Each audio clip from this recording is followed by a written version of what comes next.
क्या आपको बेवकूफ़ बनाया जा रहा है या आप खुद को बेवकूफ़ बना रहे हैं?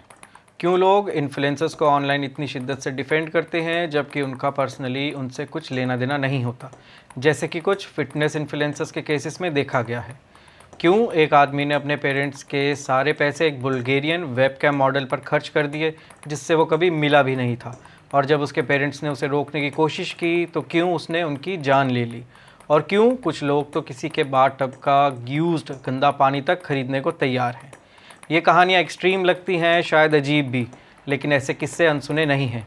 इन सबको जोड़ने वाला एक साइकोलॉजिकल फिनोमिना है जिसका नाम है पैरासोशल रिलेशनशिप्स। अगर आपको ये वीडियो पसंद आती है तो do subscribe to the channel, because ये हमें इनकरेज करेगा और ऐसी वीडियोस बनाने के लिए। तो चलिए वीडियो को शुरू करते हैं ग्रांट अमाटो की कहानी से। ग्रांट अमेरिका के ऑरलैंडो का रहने वाला है। ड्रग्स चोरी के इल्ज़ाम में उसे अपनी नौकरी से निकाल दिया जाता है, जिसके बाद वो अपने माँ बाप साथ रहने लग गया। इस दौरान वो ऑनलाइन वेब कैम और कैम मॉडल वाली साइट्स यूज़ करने लगता है। उनमें से एक साइट पर उसे सिल्वी नाम की एक मॉडल मिलती है जिससे उसका स्पेशल कनेक्शन बन जाता है। वो अब इस साइट्स पर सिल्वी की सर्विसेज लेना शुरू कर देता है। ग्रांट इसमें इतना खो गया कि वो भूल गया कि सिल्वी एक सेक्स वर्कर है और एक परफॉर्मर है। अब वो सबको ये बोलने लग गया कि सिल्वी से उसका एक स्पेशल कनेक्शन है और सिल्वी उसकी ऑनलाइन गर्लफ्रेंड है। ग्रांट को ये बिल्कुल भी ध्यान में नहीं रहा कि सिल्वी सिर्फ पैसे के लिए उससे बात करती है और ये उसका प्रोफेशन है।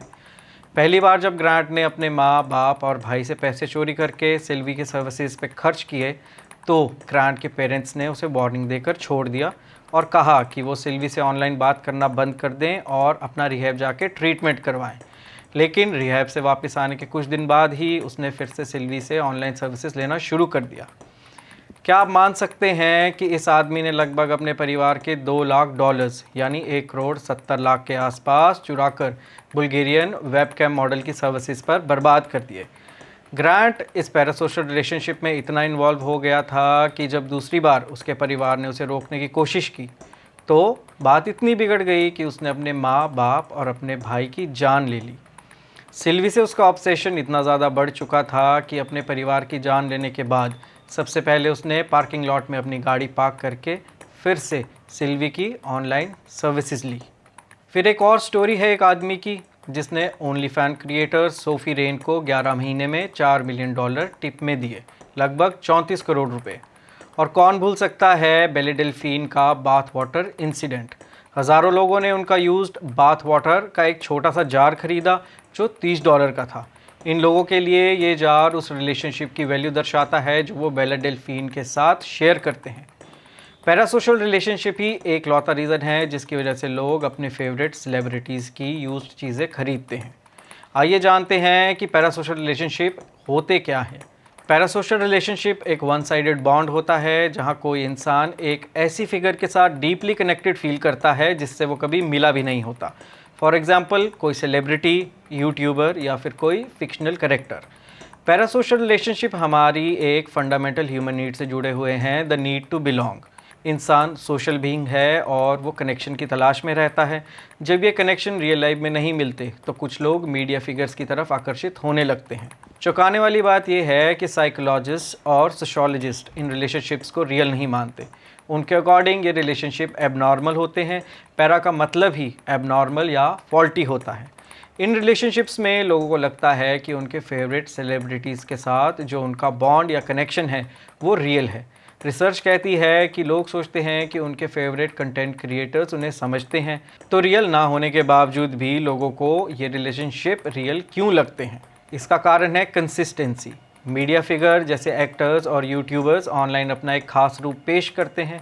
वो रूप हमेशा स्थिर रहता है जिसकी वजह से हमें उनके साथ पॉजिटिव कनेक्शन फील होता है। हमें पता होता है कि उनका हमसे कोई झगड़ा नहीं होगा और ना ही वो हमसे कभी डिसएग्री करेंगे। उनकी रोज़ी रोटी हमें खुश रखने पर चलती है क्योंकि हमें कंसिस्टेंसी से राहत मिलती है और सुकून मिलता है। और हमें इस बात की भी तसल्ली होती है कि वो सेलिब्रिटी हमसे नाराज़ नहीं होगा और हम पैरासोशल रिलेशनशिप्स में डूबते चले जाते हैं। आइए जानते हैं कौन कौन से लोग ज़्यादा आसानी से पैरासोशल रिलेशनशिप्स डेवलप कर लेते हैं। रिसर्च कहती है कि लोनलीनेस, अकेलापन एक रीज़न हो सकता है, सोशल एंजाइटी या शाइनेस, और जो तीसरा फैक्टर है अटैचमेंट स्टाइल, ये एक बड़ा फैक्टर है। एंग्शियस एम्बिवेलेंट अटैचमेंट स्टाइल वाले लोग ज़्यादा जल्दी पैरासोशल रिलेशनशिप्स में फंस जाते हैं। ये लोग दोस्ती और प्यार चाहते हैं लेकिन रिजेक्शन से डरते हैं, जिसकी वजह से ना तो वो दोस्त बना पाते हैं और ना ही किसी से इसका जिक्र कर पाते हैं, क्योंकि उनके सारे एक्शंस खुद को इमोशनल डर से बचाने के लिए होते हैं। वो असल ज़िंदगी में रिलेशनशिप बना और मेंटेन नहीं कर पाते। इसलिए ऐसे लोगों के लिए फ़िक्शनल यानी काल्पनिक करैक्टर और बड़े ही केयरफुली बनाई गई पर्सनैलिटी वाले इन्फ्लुएंसर के लिए फीलिंग्स रखना आसान हो जाता है। पैरासोशल रिलेशनशिप्स प्रॉब्लमेटिक कब बन जाते हैं? ज़्यादातर पैरासोशल रिलेशनशिप्स हार्मलेस होते हैं। लोग अपने फेवरेट क्रिएटर को देखते हैं, उनसे इंस्पायर या एंटरटेन फील करते हैं, लेकिन प्रॉब्लम तब होती है जब ये रिलेशनशिप्स ऑब्सेसिव बन जाते हैं या एक जुनून बन जाते हैं। ये शुरू होता है छोटी छोटी चीज़ों से, जैसे कि ऑनलाइन ज़्यादा टाइम स्पेंड करना और रियल लाइफ रिलेशनशिप से दूर हो जाना, किसी सेलिब्रिटी या क्रिएटर को अपना पर्सनल फ्रेंड समझने लगना, उनको क्रिटिसाइज़ करने वाले लोगों के अगेंस्ट एग्रेसिव होना, अपनी एक्सपेक्टेशंस बढ़ा देना और ये सोचना कि सेलिब्रिटी भी उनके लिए सेम फीलिंग्स रखते हैं। एक्सट्रीम केसेस में कुछ लोग रियलिटी से पूरी तरह कट ऑफ हो जाते हैं और ये इशू आजकल ज़्यादातर इसलिए देखने को मिलता है क्योंकि टेक्नोलॉजी ने पैरासोशल बॉन्ड्स बनाना आसान कर दिया है। सोशल मीडिया पर लोग अपने आइडियल्स के साथ डायरेक्टली इंटरेक्ट कर सकते हैं, चाहे तो वो डीएम हो, लाइव स्ट्रीम हो या कमेंट के थ्रू। एआई पार्टनर्स और इंटरेक्टिव मीडिया ने इस लाइन को और भी ब्लर कर दिया है। अब लोग वर्चुअल करैक्टर या चैटबॉट के साथ भी सेम इमोशंस फील करने लग गए हैं।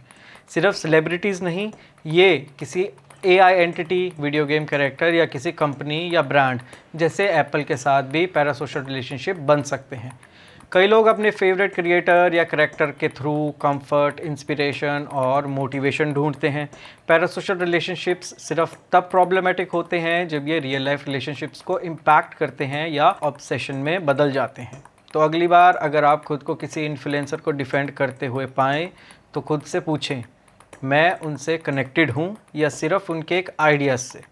क्या इस पे टाइम और एनर्जी स्पेंड करना जायज़ है? और क्या मैं इस टाइम का और अच्छा इस्तेमाल कर सकता हूँ? अगर आपको ये वीडियो पसंद आई तो चैनल को सब्सक्राइब कीजिए और वीडियो को शेयर कीजिए।